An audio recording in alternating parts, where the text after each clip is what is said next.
Come on in, welcome to my home. Today we are talking about the spiritual pillar of self-care. Now, before you click away because you're like, but I'm not a religious person, I am trying to make sure that we don't go heavily into the religious realm of it, maybe not even at all, because I look at this, the spiritual end of self-care, as in you are not alone, and you are not as big as you think you are, and you are not as small as you think you are.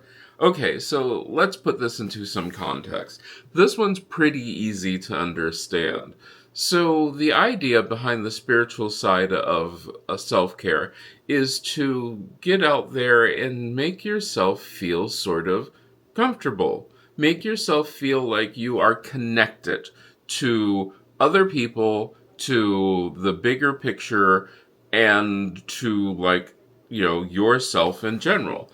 I mean, to put it into context and to give you some idea about this, one of the things that they do tell you about this spiritual peer is that one of the ways you can practice this is through meditation or getting out with nature or doing some sort of religious services.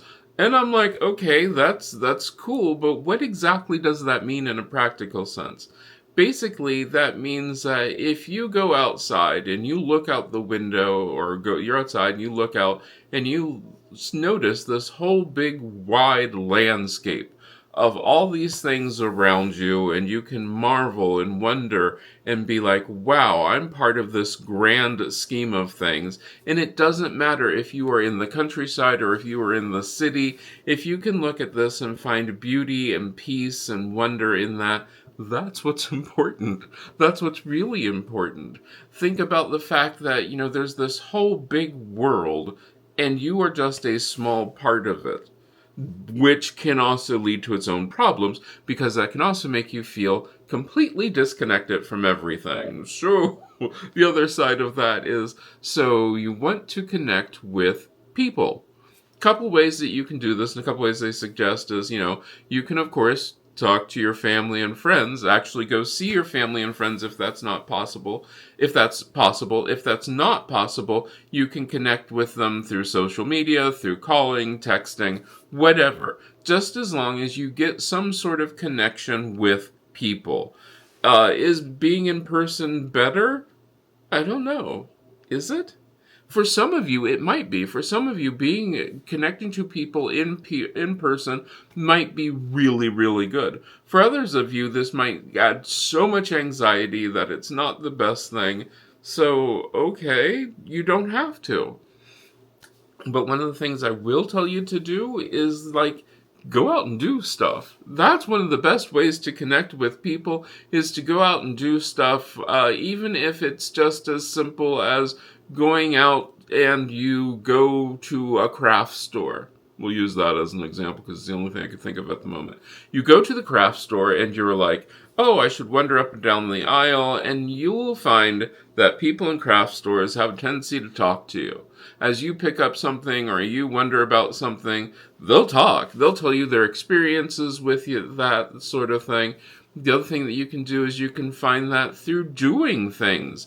Like, if you want to learn how to do something, take a class. That'd be really cool. You want to do some painting? Go out to the park and paint, or sit on your front porch and paint, or just read a book or something.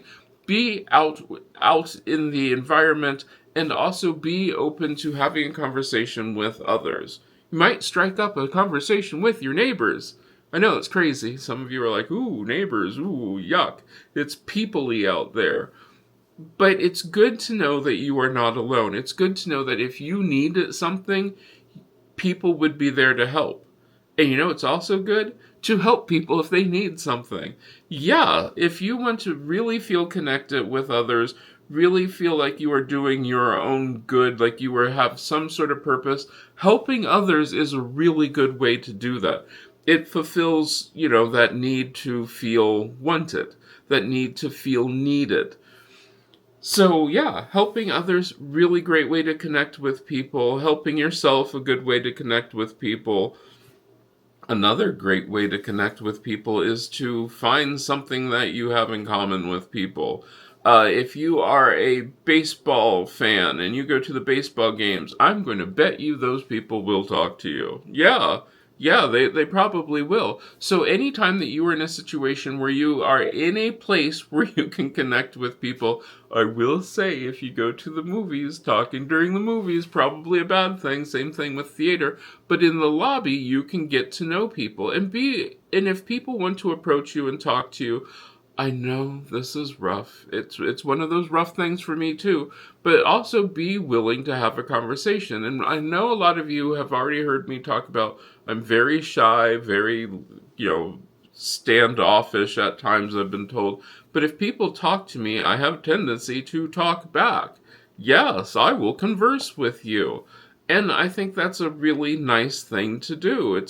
Then you can find out other things about people, and before you know it, you might spark up an entire friendship, which then ties you into the rest of this whole big world, which is really nice. And if you can do things like volunteer for organizations, that really helps.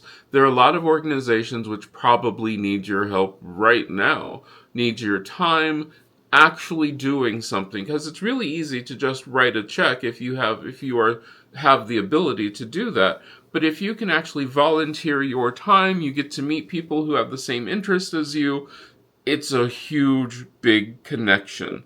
And that connection can help you feel a whole lot better about yourself, especially on those days when you're like, oh, I just feel awful. I don't know what I'm going to do. Everything is bad.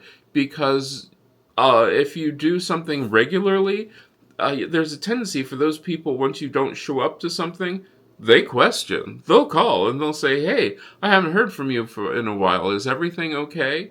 And should you do that for other people too? Yeah, you should. If you haven't heard from one of your friends or family for a while, you might want to do that. You might want to foster that connection. Here's the thing to remember about that. Do you have to have connections with people just because you're related to them and that sort of thing? No. If it drains you, if it's really bad for you, no. You don't have to have a connection with those people at all. Do what's best for you. That's what's important. Figure out how you can find your own big connection with things. Maybe you are some sort of service goer, or like you want to go to a religious service or some sort of gathering. That's great. Maybe you don't. Maybe your whole thing is to just be out in nature and enjoy things. That's also great. Find what works for you, find your connection, and really foster that connection with the environment, with people around you, with the bigger picture of things, and realize that, one, you're not alone, two, you're not the biggest character in the whole thing. You're not. You might be the main character in your story, but you might not be the main character in someone else's story. That's important to remember. Then sort of enjoy that. Enjoy sometimes being the side character in somebody else's story. Let their story shine. Help their story shine without forcing your narrative on them. But the big thing about the spiritual part about this is the fact that you want to find a connection with yourself, a connection with some sort of greater good, and then you might find that you really do enjoy things a little bit better because the connection's there. You can enjoy the beauty of things and the wonder of it, look up at the stars at night and just say, wow, I'm part of this whole big picture. This is really cool. And do we need everybody in the whole big picture? Yeah, everybody has their little piece in the picture, and if you take a piece out, that sort of changes the picture. It molds it and everything. So yeah, helping people, finding your spot in the world, finding your purpose. What exactly is it that you are trying to do?